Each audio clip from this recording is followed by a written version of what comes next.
going into a rental car lot and actually driving off the lot with one of their cars and permission to keep it for 3 weeks, I'm completely calm. And you might be like, you know what I'm saying? It's just a difference. So you're driving off the lot, waving to the fucking people. Yeah, waving to the people, yeah. Calling the dope boy. Hey, bro, 7-Eleven 15.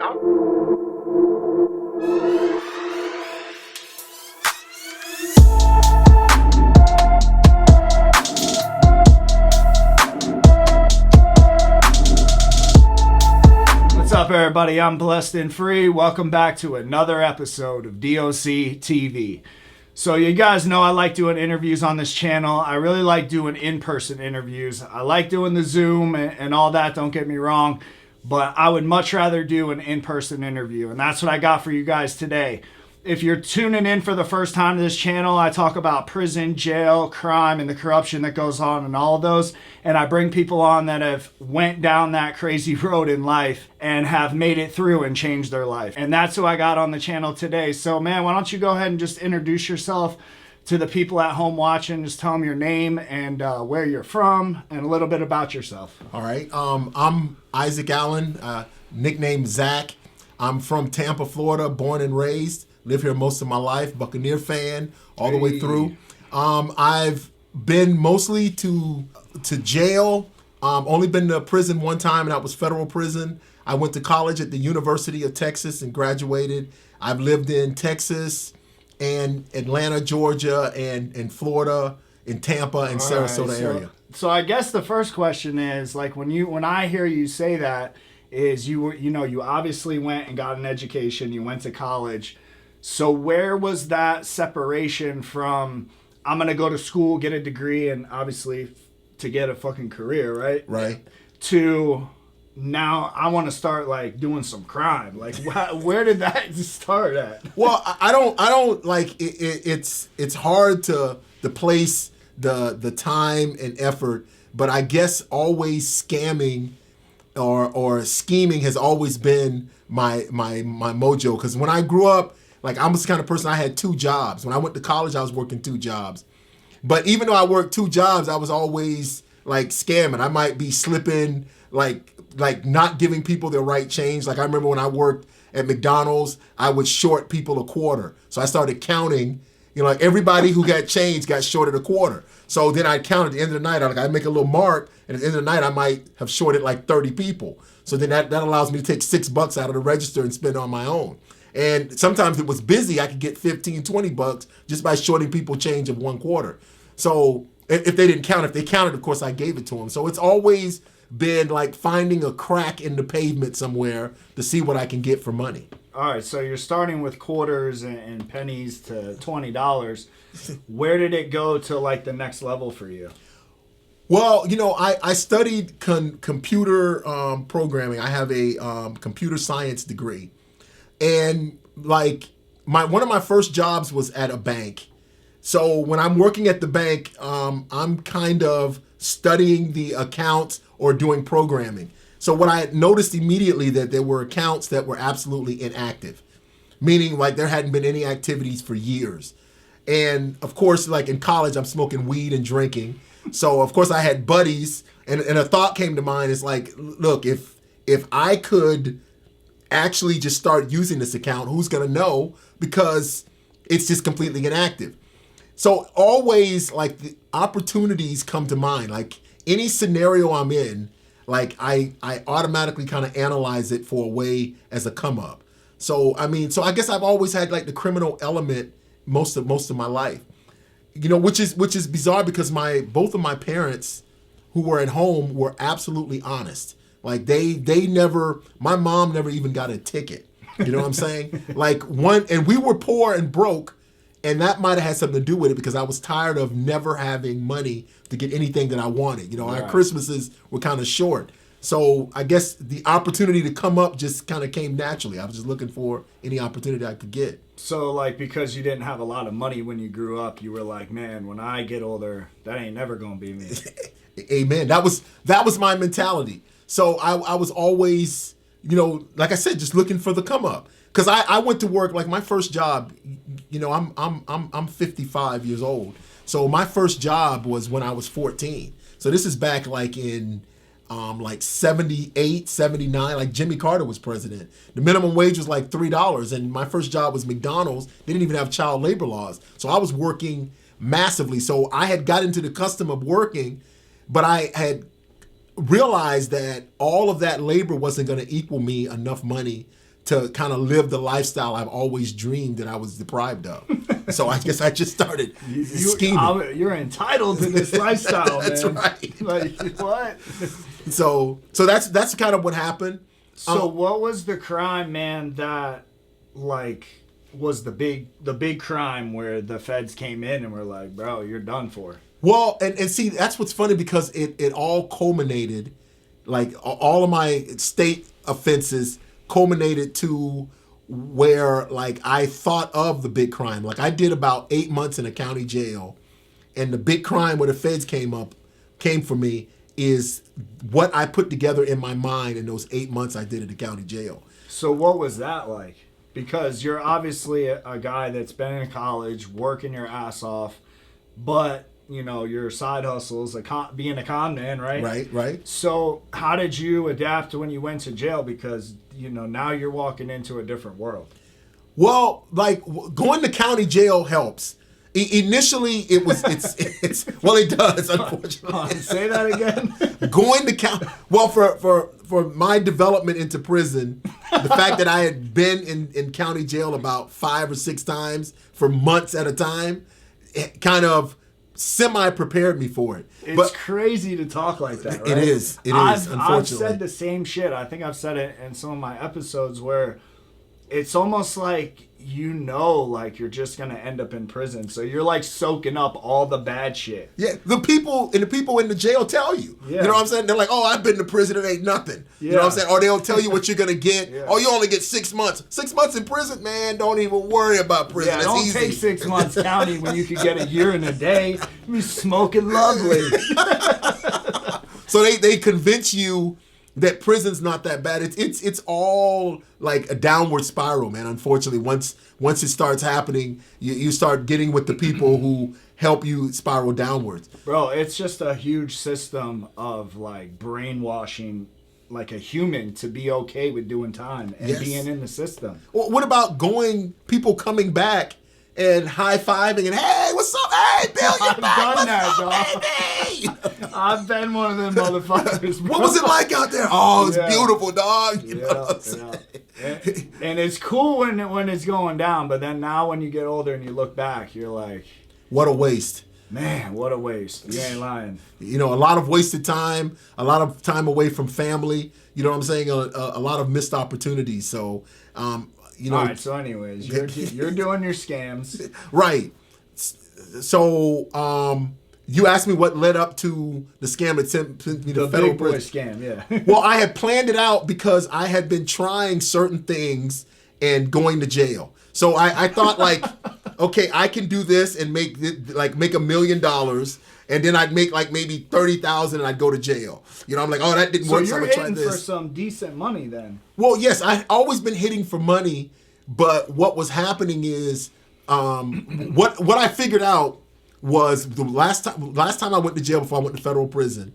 What I figured out is that I'm doing enough to make money to maintain myself, but I'm not doing enough to get ahead to where I can live the life I always wanted to live. Right, So you're then, robbing Peter to pay Paul. right. Shit. And then what I told myself is what I have to do is I need to lay down a scheme that's going to make me enough money to get the lifestyle that I want to get. and that's, believe it or not, which is very sad to say, that's what I did. I planned it out every day that I was in. I did like 9 months in a county jail, and every day I planned that out. Every detail, and I actually got out and created that. Listen, when I got out, I had nothing, right? I had nowhere to go. I had no car, and within a year, I owned 3 homes, and I just bought into the Domino Pizza franchise. I bought a Domino Pizza franchise, And this is all from like what I laid out in my mind. Because so are you putting money into your scams, or you're just pulling it all out? well, I'm developing the scam to make me money so that I can live the lifestyle that I wanted. So I would put some money into it, because I started off with nothing. Yeah. You know, and my, like when I got out, like I was staying in hotels. I had no money. I was hustling just enough cash to get somewhere to stay. But then eventually, the money started growing. Let me ask you this though. When you got out and you're in a hotel, like tell me like, all right, so me and you get out of prison. Right.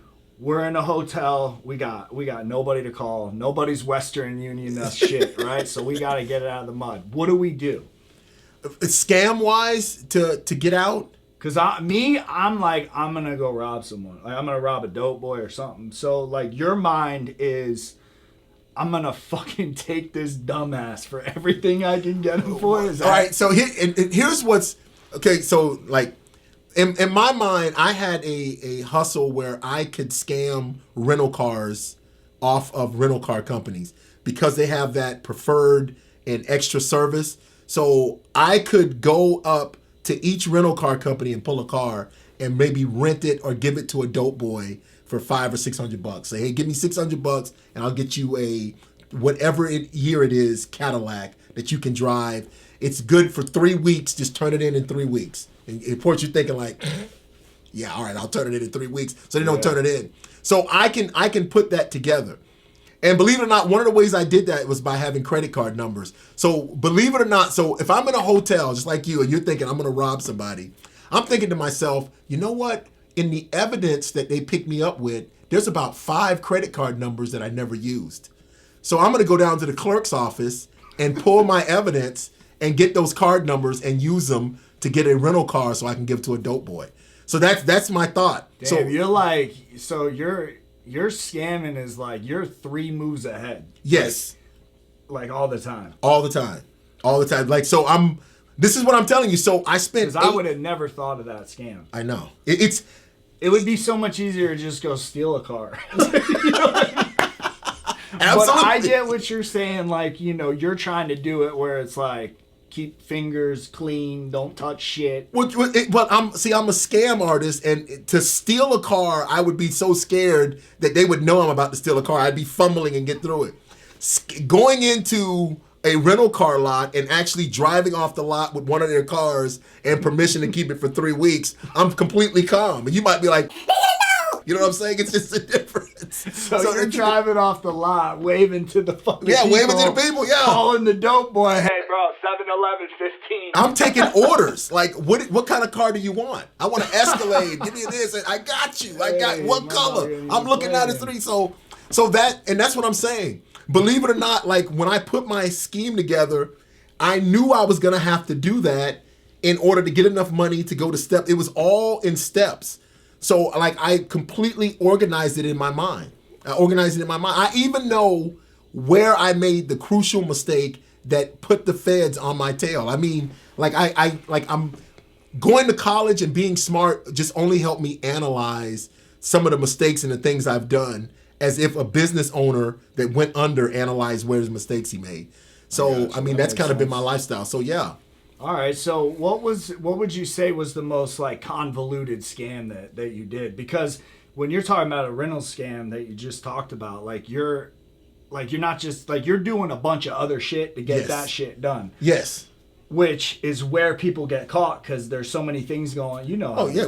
With that got so, like, I started that and it was so popular that got so hot. Like the tax return shit. Oh yes. Well, I did, but I did that in prison. But, I know people that were doing it in prison. And they're all indicted now, bro, because they were wrecked. You know, you can make 30 grand in a fucking 2 weeks.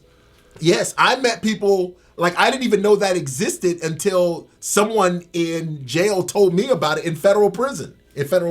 So, what was the most convoluted scam that you think you put together that you can talk about? Well, I mean, like the tax scam was one of them, because I learned that right on the fly. Somebody taught me that in holdover waiting to get my federal sentence. Like, I didn't even know that existed, and this person was telling me, and I'm thinking... I didn't either. I heard about it in prison, too. Yeah, in Florida, he was telling, in the Florida prison, we were killing them. I'm like... Bro, you know how I heard about that? I was in Gulf CI, and there was this dude that slept next to me. It was a black dude. Big black. He had like $100 every week, 2 lockers full in the dorm. like Tucci, weed, everything unlocked. Like it was nothing, bro. Like it was nothing for Money. him to just spend $30 in a goulash. So we're doing the rabbit run, which is where you rake where the gate goes around the prison, the fence. There's that little spot in between where they can see the footprints and shit. Right.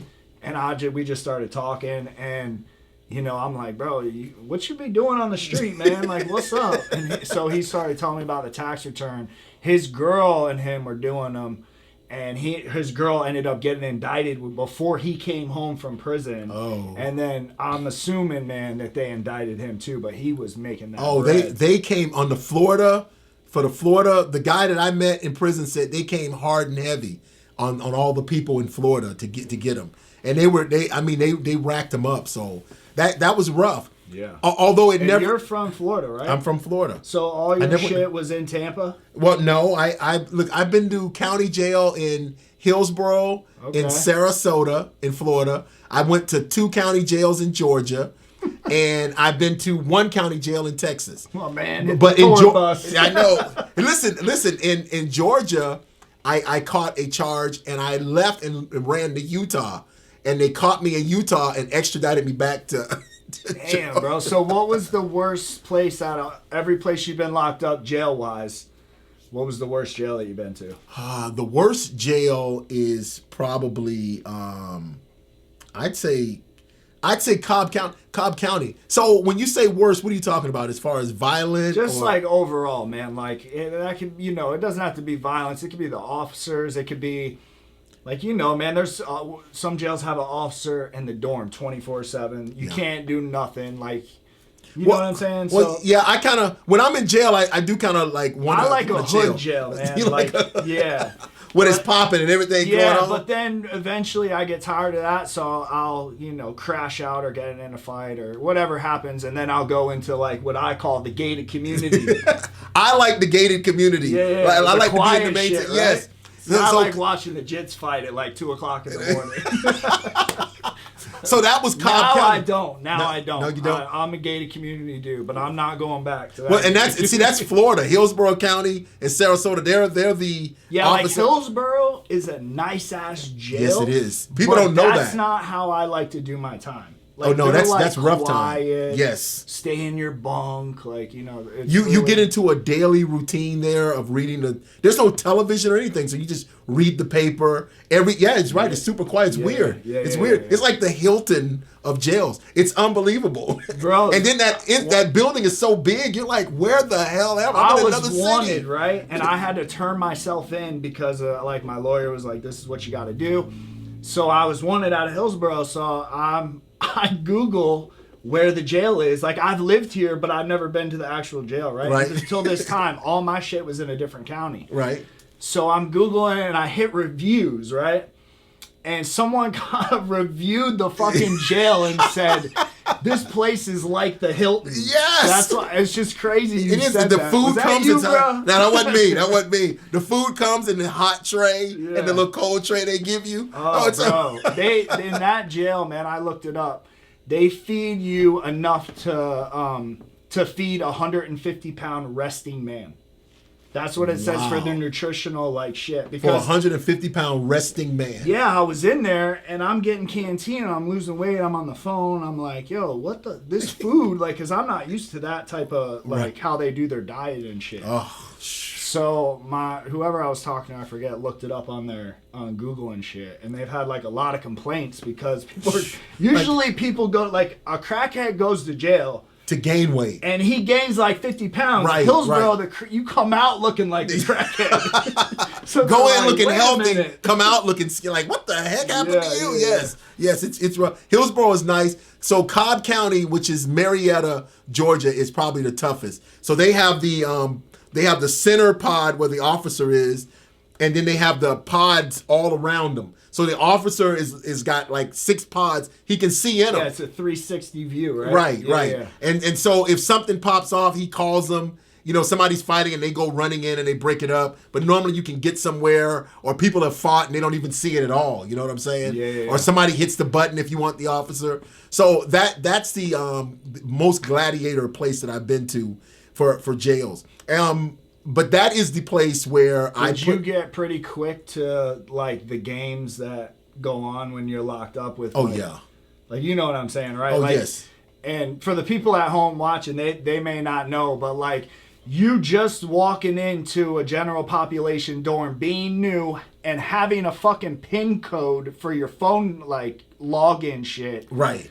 That's Hillsborough, isn't it? Yes. Well, it's a lot of jails now, but some people may not think anything of that. Right. And, how do I make a phone call? And the person they ask is running some fucking scam with the phone shit. Yep. And then gets on their PIN. All of a sudden, like there's tons of shit they can do with it. But it's just little shit like that. So. Yeah. They try to judge you. They judge me as like I've been called gay because of the way I talk. You know what I'm saying? But it's so people try to pick you out and harp on your weaknesses for them to get a come up. So like after being there a while, I kind of understand the situation or doing the much county time and fed time as I've done.